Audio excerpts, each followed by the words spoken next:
She was 34 years old, half frozen, and left for dead on a trail that did not care whether she lived or died.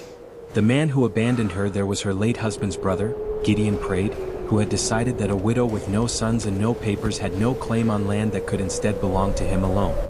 He drove her from the wagon 2 miles short of shelter, in a whiteout so thick she could not see her own hands, and rode on without looking back. She had $9 sewn into the hem of her coat, a tin of matches, and a grief so large it kept her walking when her body wanted only to lie down in the snow and stop. When she finally staggered into the town of Larkspur Hollow 3 days later, half dead and half forgotten by the world, that same $9, plus 3 more she earned scrubbing floors, was all she had to build a life from nothing. With it, for the unthinkable sum of $12, she bought the one thing nobody else wanted: a collapsing old waystation cabin at the frozen bend of the very trail that had nearly killed her, a place the town called cursed and empty for 90 years. Everyone told her it was a fool's purchase, the last foolish act of a woman with nothing left to lose. They did not know that beneath its floorboards, sealed away since before their grandfathers were born, lay a secret that would not only change her fortune, but restore an entire valley to what it was always meant to be. Settle in and let us tell you the story of Odessa Kane. If you are watching this from a place that feels forgotten too, tell us where you're from in the comments. We would love to know we are not so far apart after all. Odessa Kane had been raised on the wide, wind-combed plains outside a settlement called Copper Bend, the second of 4 daughters born to a blacksmith named Thomas Kane and his wife, Delphine, a woman who mended harnesses and quilts with the same unhurried patience. Thomas Kane was not a rich man, but he was a careful one, and he taught his daughters, all 4 of them, not just his sons, of which he had none, that a thing was never truly worthless until you had looked at it twice. He would take Odessa into his forge as a girl of 7 or 8, set a bent horseshoe or a cracked wagon hinge into her small hands, and ask her what she saw. At first she saw only ruin. In time he taught her to see the shape a thing had once held, and the shape it might hold again if someone cared enough to reforge it. That lesson settled into her like a second spine. Delphine, for her part, taught her daughters that dignity was not something given by other people's opinions, but something carried, quietly, no matter what those people said. When neighbors gossiped that the Kane girls would never marry well because their father worked with his hands instead of a ledger, Delphine only smiled and said that hands built more of the world than ledgers ever had. Odessa grew up believing both these things at once, that value could hide in what others discarded, and that a woman's worth was never up for another person's vote. She married young, at 19, to a gentle, sun-browned rancher named Elias Voss, a man 12 years her senior who had inherited a modest spread of grazing land near the town of Larkspur Hollow from his own father. Elias was not a wealthy man either, but he was an honest one, slow to anger and quick to laugh, and he loved Odessa with the same unhurried patience her own mother had shown her father. Together they built a small, sturdy life, a herd of cattle that grew from 11 head to nearly 90 over 12 years, a garden Odessa kept with the same careful eye her father had taught her to use on broken things, and a marriage that, while it gave them no children of their own, gave them each other in a way neither took for granted. Elias had one brother, Gideon, younger by 6 years, restless and ambitious in the particular way of men who believe the world owes them more than it has given. Gideon drifted in and out of the ranch over the years, borrowing money he did not repay, disappearing for months at a stretch, returning only when his pockets were empty again. Elias always took him back in. Out of some old brotherly loyalty Odessa privately thought Gideon had done nothing to earn. She never said so aloud. She had learned from her mother that some battles were not worth the breath they cost, and Elias's tenderness toward his brother was one of the things she loved best about him, even when it troubled her. It was in the winter of 1898 that Elias took ill with a fever that the town doctor could not name and could not cure, and by the second week of the new year, Odessa Kane Voss was a widow at 33, standing over a fresh grave in ground so hard the men had needed 2 days and a pickaxe to open it. She grieved the way her mother had taught her, quietly without asking anyone's permission to hurt, and she believed in the raw first weeks of her sorrow, that the ranch at least was safe. Elias had told her many times that everything he had was hers. But Elias had never written it down, and in the territory law of that place and time, a childless widow's claim on her husband's land could be challenged by his nearest living blood, if that blood was willing to fight for it in a courthouse rather than a heart. Gideon prayed, for he had taken their mother's maiden name years before, in some private rebellion against the father who had favored Elias, proved more than willing. He arrived at the ranch not 2 months after the funeral with a lawyer from the county seat and a claim that Elias had died intending the land to pass to his only brother, as was, Gideon insisted, the natural order of things. Odessa fought him with everything her modest savings could afford, but Gideon's lawyer was sharper and better paid, and the territorial judge who heard the case was, as it happened, a man who owed Gideon's new business partner a favor from an old cattle deal. The ruling came down on a gray February morning. The ranch, the cattle, the house Odessa had swept every morning for 12 years, all of it passed to Gideon Prade.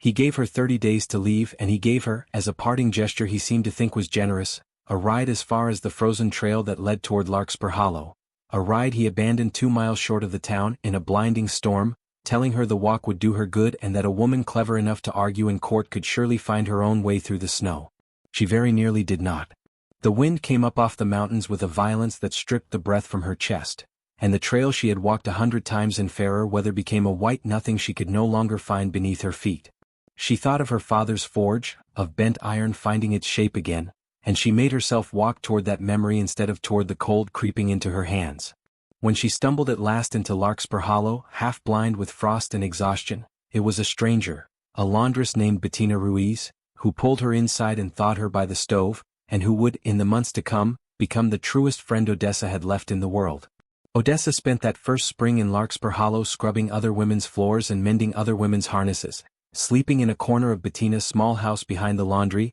saving every coin she could toward some future she could not yet see the shape of. She was, by then, a woman who had learned to look twice at things others called ruined, and one gray April afternoon, walking the frozen bend of the trail that had so nearly killed her, for she found she needed, in some stubborn way, to walk it again and again until it no longer frightened her, she came upon the old waystation cabin that had stood empty at that bend for as long as anyone in town could remember. It was a squat, weathered structure of gray timber, its roof half collapsed, its door hanging from one hinge, its chimney choked with the nests of 40 seasons of birds. The townsfolk called it the Hollow House, though no one seemed to know why, and it was widely agreed to be worthless, too far from the town center to farm, too damaged to easily repair, and haunted, some said, by whatever poor soul had built it and vanished from it nearly a century before. Odessa learned from the county clerk, a kindly, overworked man named Silas Whitfield, that the parcel had reverted to the county's ownership decades earlier for unpaid taxes so old the original owner's name had nearly faded from the ledger, and that it could be purchased outright for $12, a sum so small it made Silas laugh apologetically as he wrote the receipt, as though he were embarrassed to be taking her money at all. Every soul in Larkspur Hollow who heard of the purchase called it a fool's errand, the last desperate flailing of a woman with nothing left to lose, and perhaps, Odessa admitted to herself as she signed her name, it was exactly that. But she had learned, from a blacksmith father in a forge full of bent iron, that a thing was never worthless until you had looked at it twice, and she intended to look at the Hollow House more than twice before she let the town's judgment become her own. She moved into it in early May, patching the roof herself with scavenged shingles and a borrowed ladder, sealing the worst of the gaps with mud and dried grass the way she had once helped Elias winterize the ranch's lined shacks. It was hard, solitary work, and more than once she sat on the cabin's crooked porch step at dusk and wept for the life that had been taken from her, but she noticed, too, that the work itself was a kind of mercy. It gave her hands something honest to do while her heart caught up to her circumstances. It was on the 9th day, while she was prying up a section of rotted flooring near the old stone hearth to replace it with sounder wood, that her crowbar struck something that was not floorboard and was not stone. It gave a hollow metallic sound, and when she cleared away the dirt and old straw beneath, she found the corner of an iron box, no bigger than a bread tin, wedged into a cavity someone had carved into the earth beneath the hearthstones and covered over with a slab of slate so carefully fitted that it had taken decades of settling floor to work it loose.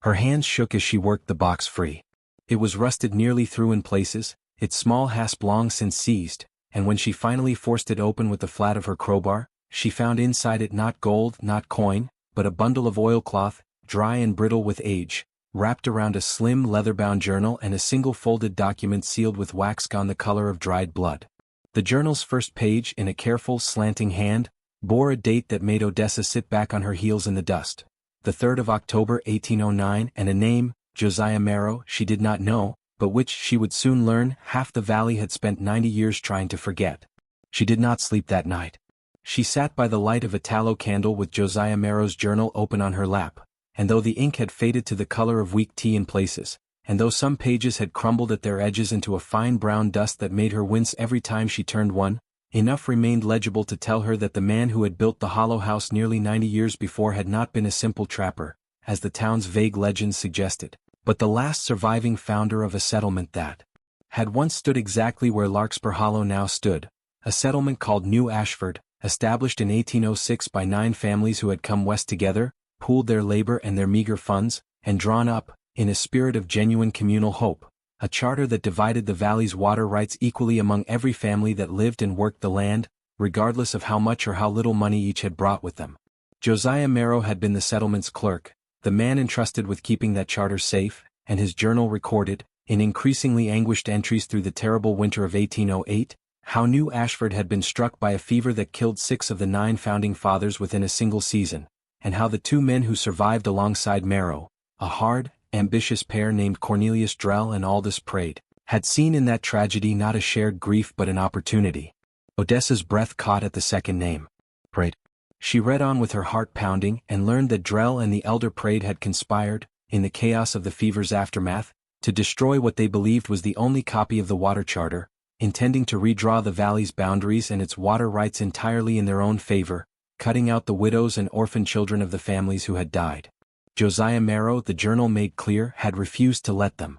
He had made a second copy of the charter in secret, hidden the original beneath the floor of his own cabin, and confronted Drell and Praed with what he knew, an act of courage that the journal's final entries suggested had cost him everything. The last legible page, dated the winter of 1809, was smudged with what might have been either tears or melted snow, and it read only that he intended to leave the valley before the 2 men could silence him permanently, that he had hidden the true charter where no greedy hand would think to look, beneath the very hearth that warmed him, and that he hoped, someday, someone honest would find it and give the valley back to the families it had always belonged to. He had never returned. Whether he had died on some other frozen trail, or fled so far the valley never heard from him again, Odessa could not say, and the journal offered no answer. But the folded document beneath it did. She broke the old wax seal with trembling fingers and unfolded a charter written in a different, more formal hand than Marrow's own, the original 1806 agreement of the 9 founding families of New Ashford, listing their names,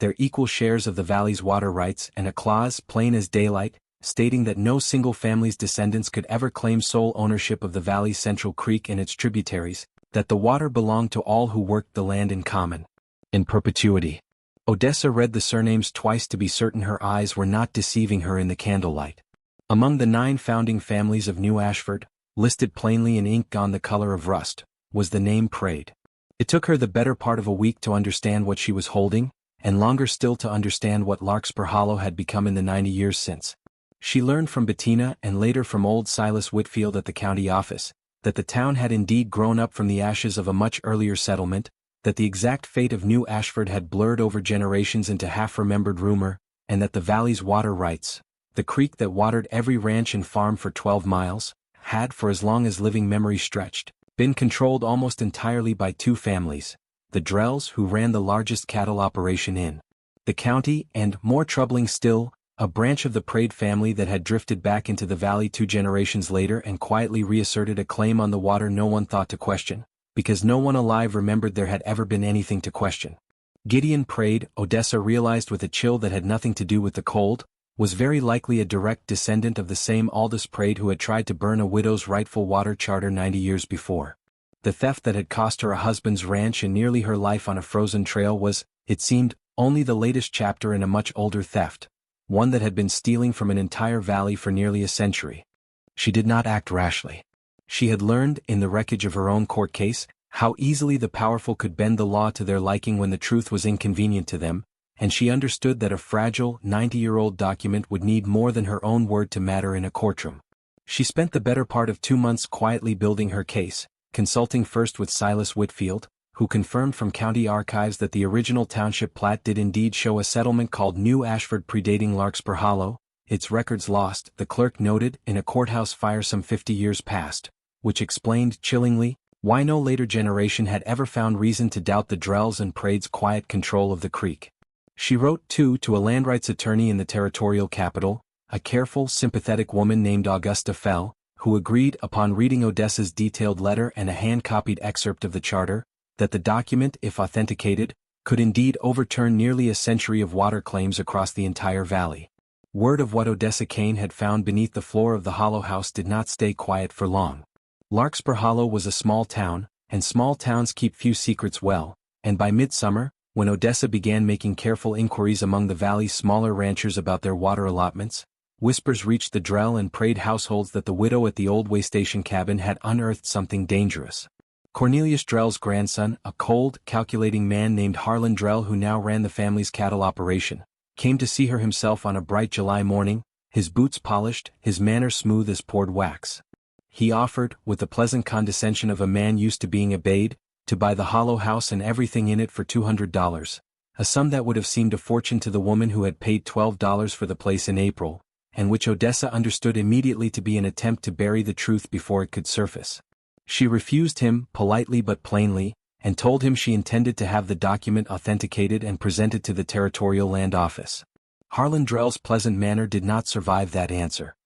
He told her, in a voice gone quiet and hard, that a woman alone, with no husband and no standing in the valley, would find it a very difficult thing to fight two of the county's most established families in court, and that accidents in a valley as wild as this one happened to people who made themselves inconvenient. It was around this same time that Gideon Prade himself reappeared in Larkspur Hollow for the first time since abandoning her on the trail, drawn, Odessa was certain, by the same whispers that had brought Harlan Drell to her door. He did not threaten her directly. He was too careful a man for that, in public at least.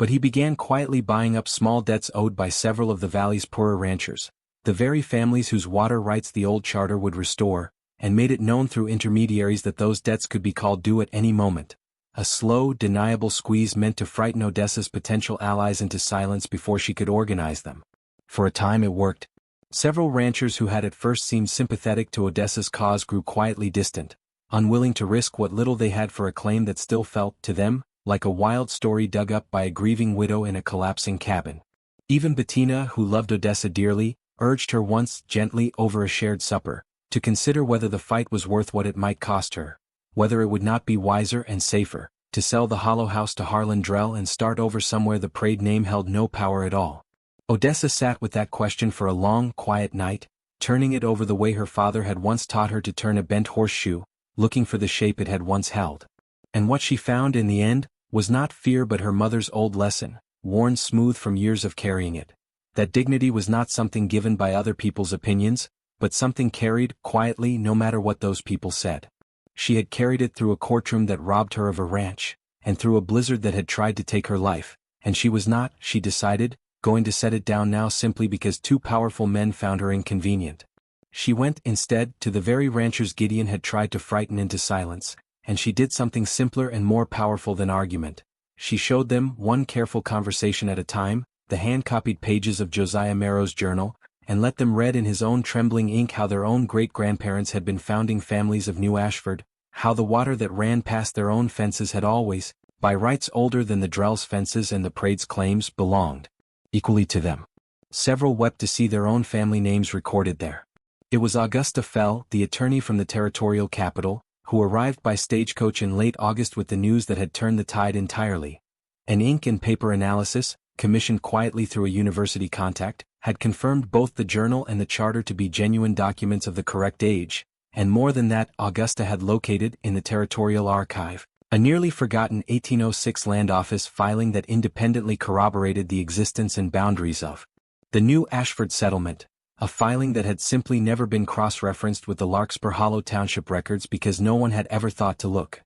The hearing was held in September at the county seat, in a courtroom not so different from the one that had stripped Odessa of her ranch the previous winter, and this time she did not stand alone. A dozen ranching families from across the valley stood behind her, their names drawn straight from the charter's 90-year-old ink, and Augusta Fell laid out the evidence with a precision that left Harlan Drell's lawyers sputtering and Gideon Prade's face the color of old ash. The territorial judge, a newer appointee with no old favors owed to either family, examined the authenticated charter for a long, silent while before ruling that the water rights of the creek and its tributaries be restored, in full, to the terms of the original 1806 agreement, divided equally among all descendant families of New Ashford, the Drells and Prades included among them, but no longer entitled to a single drop more than their fair share. It was not vengeance, Odessa was careful to insist, in the quiet moments after the ruling, when Bettina and several of the ranchers wanted to celebrate the Drells and Prades' downfall. It was simply, finally, the truth being allowed to stand where a lie had stood for 90 years. Gideon Prade did not go to prison, for what he and his family before him had done was theft of a kind the law was slow to punish once 90 years had passed. But he lost in that courtroom nearly everything the false claim had built for his family, and word soon spread that the bank in the county seat, learning the full and public history of how the Prade water rights had been secured, quietly called due the very loans Gideon had used to threaten his poorer neighbors, until the man who had left a grieving widow to die on a frozen trail found himself, that winter, facing the same uncertain cold he had once wished upon her. Though Odessa, true to the values her mother had raised her with, never once wished him harm, only justice, and was careful to say so whenever anyone asked. Odessa Kane did not become a wealthy woman, not in the way the town might once have imagined wealth. She kept the hollow house, repaired now with sound timber and a mended roof, and she kept her own fair share of the restored water rights, just enough to run a small herd of her own and to keep Bettina's laundry supplied with clean creek water through every season. But what she built, in the years that followed, mattered to her more than any fortune could have. A valley where a dozen families no longer lived in quiet fear of two powerful names, where the frozen trail that had once nearly taken her life became instead the road she walked proudly every spring to visit the graves of the 9 founders of New Ashford, whose names she had restored to memory alongside Josiah Marrow's own, carving his name at last onto a modest stone marker near the hollow house so that the man who had sacrificed everything to protect a promise would not remain forgotten for another 90 years. She was 34 years old, half frozen, and left for dead on a trail that did not care whether she lived or died. That is where we began, and it is worth remembering now how far that frightened, grieving woman traveled, not in miles but in courage. The cheap, forgotten cabin she bought for $12 because no one else believed it was worth looking at twice became the very place that returned an entire valley to what it had always been meant to be, and the woman everyone called foolish for buying it became the one person patient enough and honest enough to let a 90-year-old promise finally be kept. Odessa Kane never forgot her father's old lesson in the forge, that a thing is never truly worthless until you have looked at it twice, nor her mother's quieter lesson, that dignity is something carried, not given. In the end, it was not the $12 cabin that made her rich, nor even the charter hidden beneath its hearth. It was the choice she made again and again, to use what she found not for herself alone, but for everyone the valley had forgotten. The widows, the small ranchers, the families whose names had nearly been erased from memory entirely. That, in the end, is the real inheritance she left behind. Thank you for spending this quiet hour with us and with Odessa Kane. If her story moved you, we would be so grateful if you would share it with someone who might need a reminder that what looks worthless to the world can still hold something worth saving, and we would love to hear from you in the comments. What is a time in your own life when you found real value in something everyone else had already written off? Whether it was an object, a place, or even a chance nobody else believed in, we want to hear it. Until next time, stay close.